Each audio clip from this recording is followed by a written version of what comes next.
পরসতী পরপতি কবু না পশিবে, তুমি না ডাকিলে হরি তোমারে ডাকিবে। সত্যবাদী জিতেন্দ্রই হইবে খোঁজেই, না থাকুক তার ক্রিয়াকর্ম হরিতুল্য সেই। এই জন্যই তো লোকনাথ বাবার কথা মনে পড়ে। লোকনাথ বাবা যখন সারা সারা পৃথিবীটা ঘুরে, এই জন্য লোকনাথ বাবার কথা মনে পড়ে।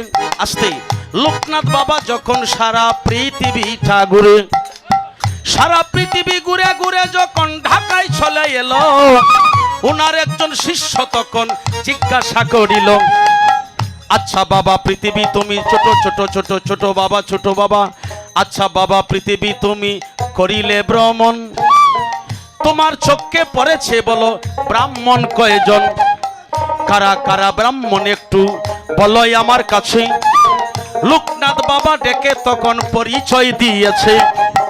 একজন হলো বামা কেফা, আছে ববের হাটে, আর একজন তৈলঙ্গ স্বামী, সেও ব্রাহ্মণ বটে।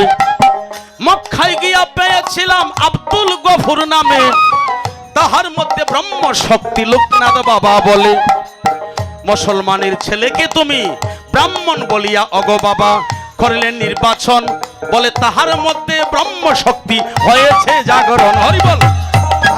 ব্রহ্ম শক্তি হয়েছে জাগরণ, তাহার মধ্যে ব্রহ্ম শক্তি হয়েছে জাগরণ। বলে মুসলমানের ছেলেকে তুমি ব্রাহ্মণ কেন বললে বাবা? বলে ব্রহ্ম শক্তি না থাকলে তারে ব্রাহ্মণ বলা যায় না।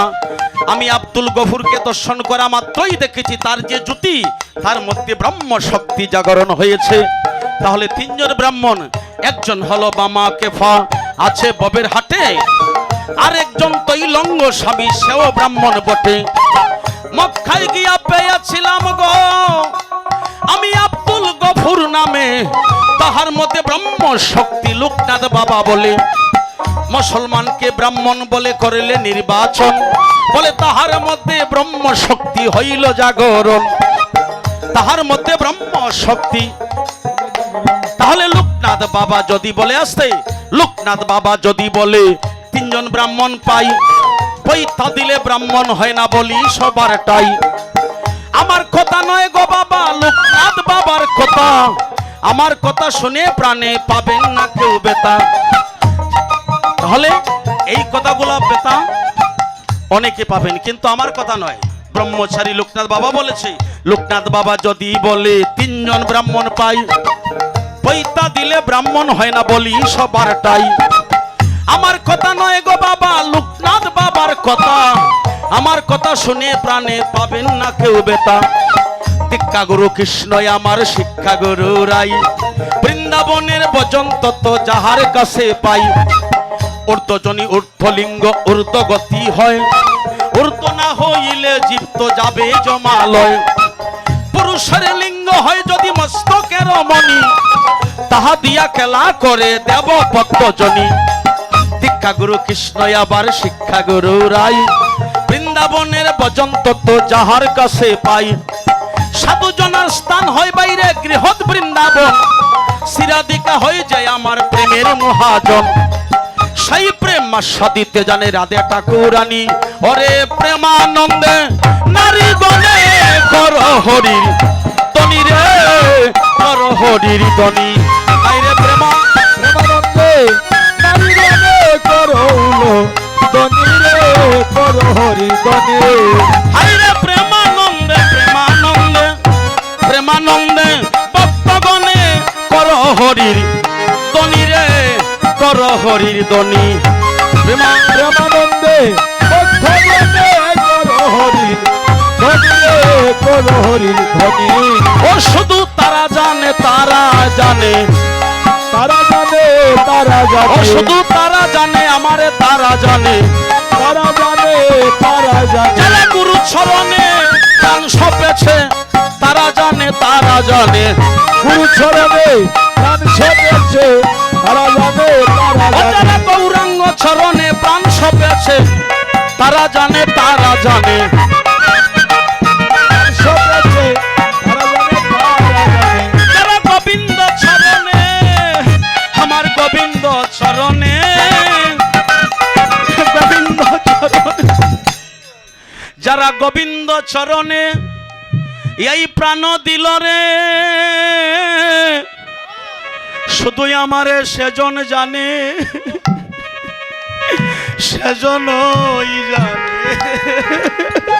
ও যারা গোবিন্দ চরণে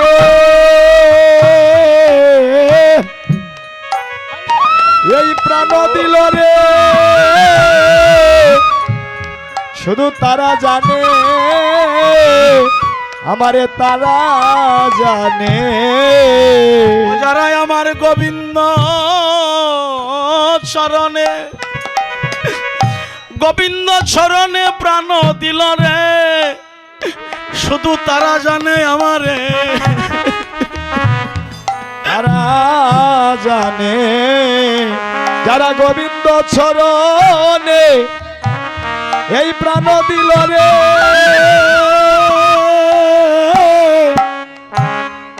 শুধু তারা জানে, আমারে তারা জানে। আমার জীবন অন্তিম, অন্তিম কালে রে আমার জীবন অন্তিম, অন্তিম কালে রে ও বৈষ্ণবগণ আমার করেনে সু নাই কৃষ্ণ না। ওই আমার জীবন জীবন অন্তিম কালে রে ও বৈষ্ণবগণ আমার কর্ণে শোনায় কৃষ্ণ না। ওই আমার জীবন অন্তিম, অন্তিম কালে রে ও বৈষ্ণবগণ রে আহা আমার কর্ণে শুনাইও হরির না। ওই আমার জীবন জীবন অন্তিম কালে রে ও বৈষ্ণবগণ আমার কর্ণে নাই কৃষ্ণ না। ওই আমি দিন বিকারি, আমি দিন বিকারি অপরাধী, আমি দিন বিকারি হাইরাই অপরাধী। ওই আমি দিন বিকারি, ভিখারি অপরাধী আমি দিন ভিখারি অপরাধী। কবে যাইব ওই বৃন্দাবন দামরে আমার করেনে শুনাইও কৃষ্ণ নাম। ওই আমার জীবন জীবন অন্তিম কালে রে ও হে বৈষ্ণবগণ আমার কর্ণে নাই কৃষ্ণ না। তোমরাই আমার বান্ধব হইয়া আমি কাঙ্গালের হাতে ধরিয়া, তোমরা আমার বান্ধব হইয়া কাঙ্গালের হাতে ধরিয়া, আমার বান্ধব হইয়া আমার হাতেতে ধরিয়া, আমার বান্ধব হইয়া হাতে ধরিয়া, আমার নিয় ওই ব্রজ দামরে ওই আমারে তোমরা করেনে শুনাইও কৃষ্ণ নাম। ওই আমারে নিয় ওই ব্রজ ধামরে আমার কর্ণে নাই কৃষ্ণ না। ওই আমার জীবন অন্তিম, অন্তিম কালে রে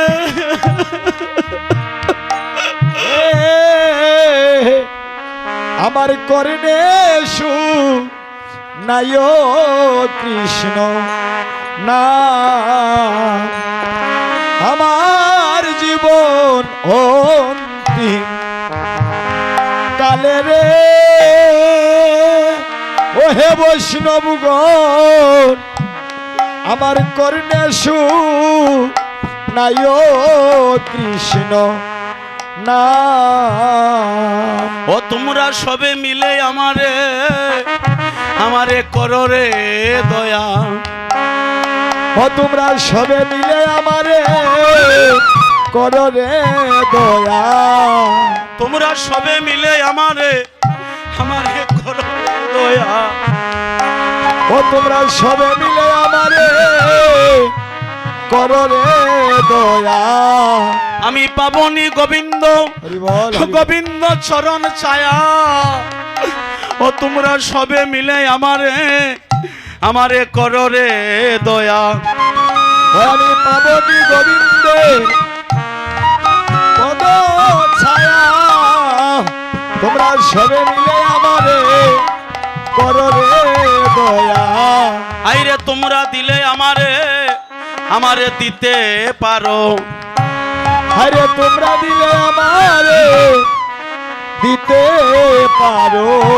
অতি সাধনার দন আহা, সাধনার দন যুগল চরণ, তোমরা দিলে সবে আমারে দিতে পারো। অতি সাধনার ধন যুগল চরণ, তোমরা দিলে আমারে দিতে পারো। হাইরে অতি সাধনার দন ও প্রভুর যুগল চরণ, তোমরা দিলে আমারে দিতে পারো রে। অতি সাধনার ধন প্রভুর যুগল চরণ, তোমরা দিলে আমারে দিতে পারো রে।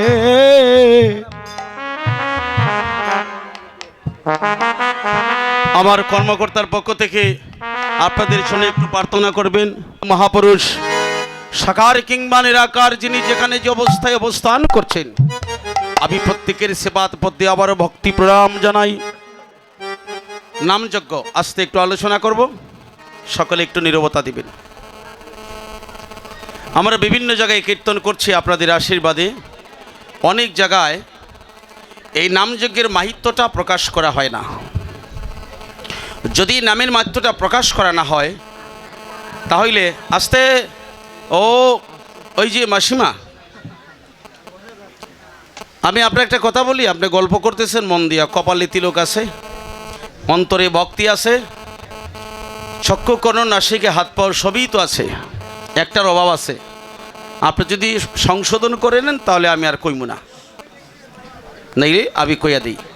কথাটা পরে বলবো।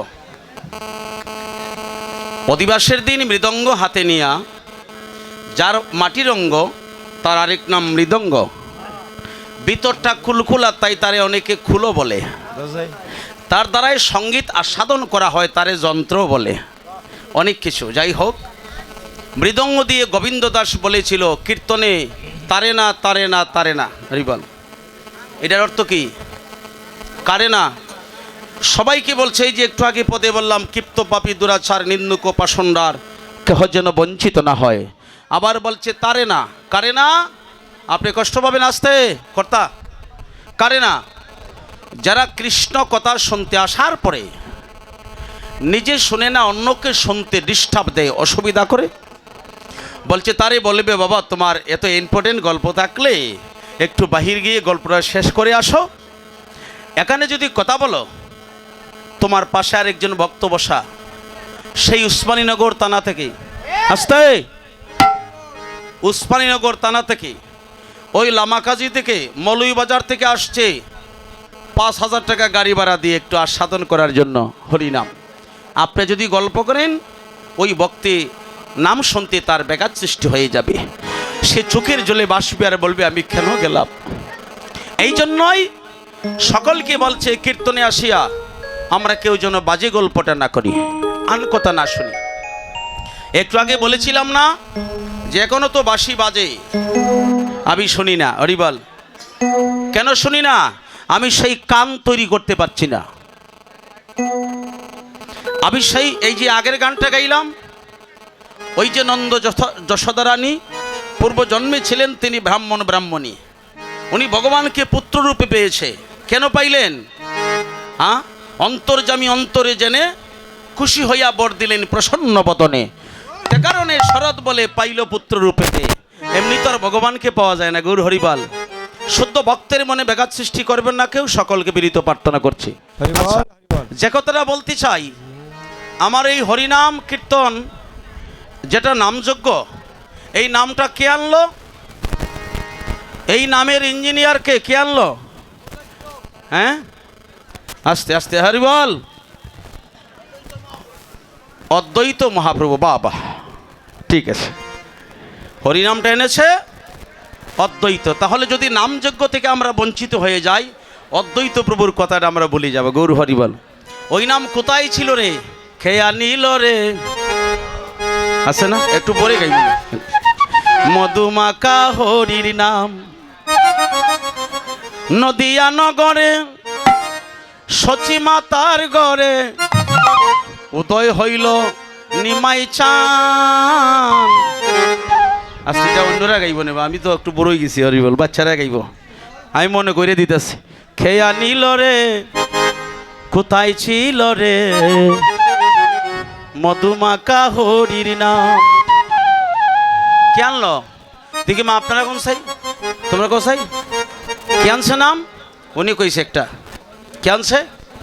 কেউ আর বলবে না, আর বলবে না। এই নাম এনেছে, আমি এক এক করে বলে দিচ্ছি। আমাদের সুনামগঞ্জের উত্তর পাশে তাহারিপুর থানা। দাদা বসুন, বসুন। কি জল যেতে না? আপনার পিছনে এরা উকি বাকি করতেছে, দেখে না? ওই আইসে জল, এদিকে আছে। আমাদের সুনামগঞ্জের উত্তর পাশে। কথাগুলা মনে রাখবেন। আমি কতদিন থাকবো জানি না, তবে কথাগুলা যেন আপনাদের হৃদয়ে সারা জীবন থাকে। সুনামগঞ্জের উত্তর পাশে তাহারিপুর থানা নবগ্রামে লাউর পরগনায় দাপর যুগের কৈলাসপতি, যার নাম ভোলানাথ, কলির যুগে জন্ম নিয়েছে আমাদের বাংলাদেশে। অদ্বৈত প্রভু শান্তিপুরে বাবলা বৃক্ষের তলে বসিয়া হরিনামকে আনার জন্য 14টি বৎসর নয়নজল আর তুলসী পত্র দ্বারায় জীবের জন্য অদ্বৈত প্রভু কেঁদেছিল। জীবের জন্য যতদিন অদ্বৈত প্রভু কেঁদেছে, এই বিশ্ব ব্রহ্মাণ্ডে হরিনামের জন্য, কলির জীবের জন্য বিশ্ব ব্রহ্মাণ্ডের ততদিনই কেউ করতে পারে নাই বলে হরিনামের ইঞ্জিনিয়ার আমার অদ্বৈত প্রভু। গৌর হরিবল, হরিবল। আস্তে। 1 নাম্বার। 2 নাম্বারে, সুনামগঞ্জের উত্তর পাশে যদি অদ্বৈত হয়, আমাদের পূর্ব দিকে যদি তাকাই, শ্রীহট্টে ঢাকা দক্ষিণ মাতৃগর্ভে আবির্ভূত ছিলেন শচীনন্দন গৌর হরি। মায়ের গর্ভে 3 মাস ছিলেন আমাদের বাংলাদেশ ঢাকা দক্ষিণ। আমার শ্রীচৈতন্য মহাপ্রভুর পিতার নাম ছিল কি? শ্রীচৈতন্য মহাপ্রভুর নাম আরো অনেক আছে। ওনার বাবার নাম কি ছিল? জগন্নাথ মিশ্র পণ্ডিত। মায়ের নাম শচীরানী। মাতৃগর্ভে 3 মাস আবির্ভূত ছিল আমাদের বাংলাদেশ। 2 নাম্বার। 1 নম্বরে অদ্বৈত প্রভু সুনামগঞ্জে, 2 নম্বরে ঢাকা দক্ষিণ অর্থাৎ মহাপ্রভু বাংলাদেশে। 2 নাম্বার। 3 নাম্বারে যেখানে আমরা কীর্তন করিতেছি আঙ্গিনা টাকার শ্রীবাস। আপনাদের প্রশ্ন আবার কেউ বলবেন না যিনি আমাদের আবার জিজ্ঞাসা করে। আমি এটা বলার কারণ, আপনারা যখন বলবেন তখন মনে থাকবে বেশি। হরিবাল। এই যে বাবারা বলতেছে, এই আঙ্গিনার মালিক হলো শ্রীবাস। বিশ্বের যে কোনো প্রান্তে হরিনাম কীর্তন হোক, London, France, Canada, America, England, Dubai, Qatar, ভারতবর্ষে যে কোনো রাষ্ট্রে হরিনাম কীর্তন হলে আঙ্গিনার মালিক থাকবে আমার বাংলাদেশের শ্রীবাস, যার বাড়িও পড়েছে বেনিবাজার থানায় পঞ্চখণ্ড গ্রাম, পণ্ডিতপাড়া, দাপর যুগের নারদমণি কলিতে তার নাম হলো শ্রীবাস পণ্ডিত। বাংলাদেশ। 3 নাম্বার মনে রাখবেন, 3 নম্বরে শ্রীবাস। 4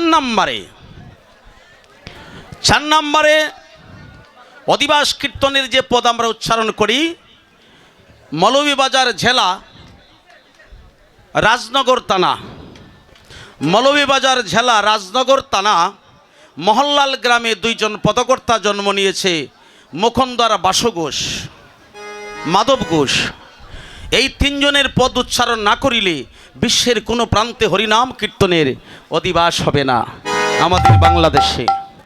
4 নম্বর। 5 নম্বরে এই যে তিনপুত্র সঙ্গে মাগে শ্যাম শিবানন্দ। শ্যাম শিবানন্দ কোথায়? সেই মৌলভীবাজারে একটু পশ্চিম দিকে আদুপাশা গ্রামে এখনও তারা অবস্থান করছে। এই জায়গায় কতগুলা কুকুর আছে, আপনারা গেলে দেখতে পারবেন। ওদের বৈষ্ণবের আচরণ থেকে আরো শুদ্ধ আচরণ, গৌর হরিবাল, তার কুকুরের তুলনায় বাংলাদেশে। হ্যাঁ, তাহলে 5 নাম্বার। 6 নম্বরে যদি আমি দক্ষিণ দিকে তাকাই, দক্ষিণটা হলো জমেরদার।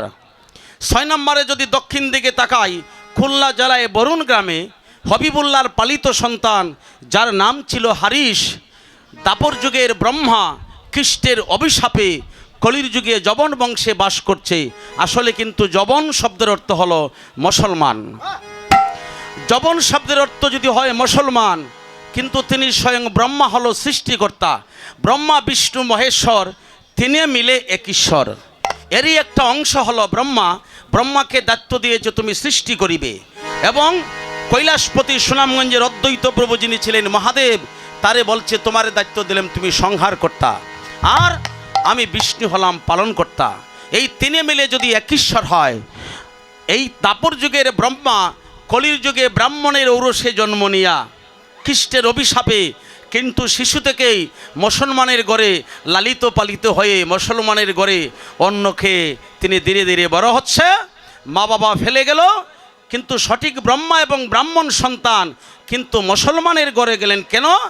ভগবানের সাথে তিনি ফাজলামি করেছিল। ভগবান বলছে আমি কাউকে সরাসরি যদি দেখা নাও দেই, আজকানে যত ভক্ত আছে কার মনে কি উদ্দেশ্য আমি সব জানি। আমার আরেক নাম অন্তর্যামী। অন্তর্যামী আছে যেজন সেই জানে তোমার অন্তর কেমন। আমি চাই না বাহিরের আবরণ, বাহিরের পোশাক, মালা টুপি বহির চিহ্ন, হিংসার পথ অতি জঘন্য, আগে বর্জন করো।